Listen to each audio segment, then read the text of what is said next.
એ આખા ગામને આપણે કહેવામાં આવે છે કે હવે જે મજૂરને રાખવામાં આવે તો આપણે ચોથા ભાગે જ રાખવામાં આવશે અને 9 વાગ્યા પછી કોઈ ગોતરવને આવવાનું નહીં થાય. મજૂર માણસને કોઈને નહીં આવવાનું થાય છે.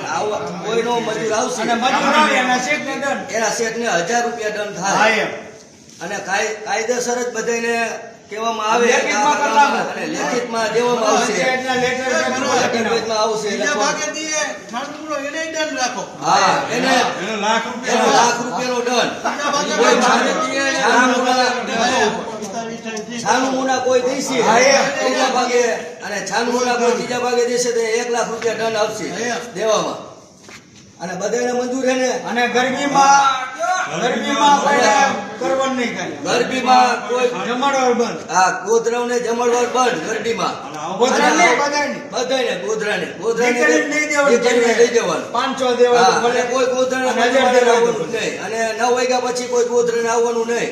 અને આવશે તો 1000 રૂપિયા દંડ એના ખેડૂતને દેવામાં આવશે. 1000 રૂપિયા એના શેઠને 1000 રૂપિયા દંડ આવશે એને દેવાનું. બરોબર છે ને. કાલથી જ છે. કાલથી ગોધરાના ઉપરમાં ચડી જાય અને બધાને મંજૂર છે ને. કોઈને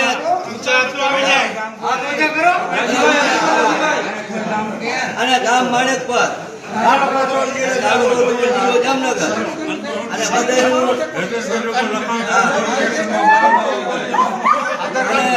હવે જે માણસોને રાખશે એને બધાને ખેડૂતને બધાને એક નકલ લઈ લેવાની આધાર કાર્ડ ને ફોટા અને ખેડૂતને બધા પાસેથી જોડવાનું ફોર્મ લઈને પોલીસ સ્ટેશનનું 11 મહિનાનો કરાર. કપા નીકળી જાય બધું થઈ જાય એ પછી એ લોકોને આ બધું પૂરું થઈ જાય અને ચોથા જ ભાગે બધાને જમીન દેવાની અને ચોથા ભાગ પછી કોઈ વિરોધ ન આવેલો ત્રીજા ભાગે કેમ છાનમુની દઈ દીધી એને 2 લાખ રૂપિયા દંડ ખેડૂતને દેવાના થાય.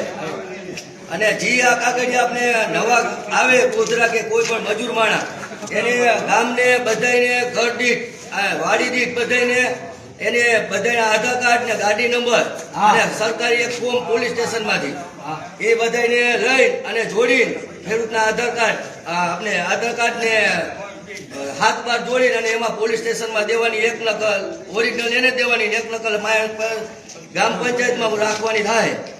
બધાને મંજૂર છે.